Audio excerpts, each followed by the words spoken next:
ഇന്നുണ്ടല്ലോ നമ്മളെ മുതലാളി വരുമ്പോൾ കുറച്ച് ഏട്ടയും പിന്നെ അയിലയാണ് കൊണ്ടുവന്നത്.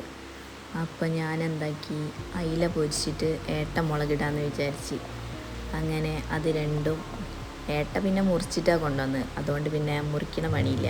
അങ്ങനെ അയിലൊക്കെ മുറിച്ച് അങ്ങനെ ഏട്ട മുറിക്കാടുത്തപ്പം ഏട്ട മുറിക്കാടില്ലല്ലോ, അതിൽ കുറച്ച് മുട്ടൊക്കെ ഉണ്ട്, ഏട്ട മുട്ട. പിന്നെ ഞാൻ അയില കായം തേക്കാമെന്ന് വിചാരിച്ച് പൊരിക്കാൻ. അതിന് വേണ്ടിയിട്ടുള്ള മസാലയൊക്കെ ഇവിടെ റെഡിയാക്കി. പിന്നെ കുറച്ച് ഉപ്പൊക്കെ ഇട്ട് അതിലേക്ക് കുറച്ച് സുർക്കൊക്കെ ഒഴിച്ച് കൊടുത്ത് അങ്ങനെ വെള്ളമൊക്കെ ഒഴിച്ച് ഒന്ന് നീട്ടി കുഴച്ച് എന്തൊക്കെ കാട്ടിയെടുത്ത് അങ്ങനെ ആ മീനൊക്കെ അതിലിട്ട് മസാല തേച്ച് ആ ബാക്കിയുള്ള മുളക് അതിലേക്ക് ഞാൻ മീൻ കറി വെക്കാൻ വേണ്ടിയിട്ട് തക്കാളി, ഉള്ളി, മുളക് പൊടി, മല്ലിപ്പൊടി, ഉലുവ ഒക്കെ കൂടിയിട്ട് പുളിവെള്ളം ഒഴിച്ച് നന്നായിട്ട് അങ്ങോട്ട് ഞോണ്ടി കൊടുത്ത്. പിന്നെ ആ കൈപ്പുണ്യൊക്കെ അങ്ങോട്ട് വന്നോട്ടെ വിചാരിച്ചിട്ടാണ് കേട്ടോ. അങ്ങനെ ഞൗണ്ടിൻ്റെ ശേഷം അടുപ്പത്ത് വെച്ച് നല്ല തിളച്ചതിൻ്റെ ശേഷം ആ മുഴുവൻ മീനും ഇട്ട്. ഇതിന് നമ്മളെവിടേക്ക് ഏട്ടാന്ന് കേട്ടോ പറയാം.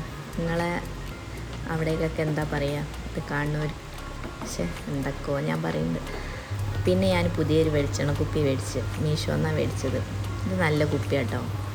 അങ്ങനെ പിന്നെ അതിൽ 2 ഷോക്ക് കാട്ടണ്ടേ. അങ്ങനെ കുറച്ച് വെളിച്ചെണ്ണ വെച്ച് മീൻ പൊരിക്കാനിട്ട് ഞാൻ ഈ അയിലൻ്റെ കൂട്ടത്തിൽ 2-3 ഏട്ടൊക്കെ കായം തേച്ചിന്.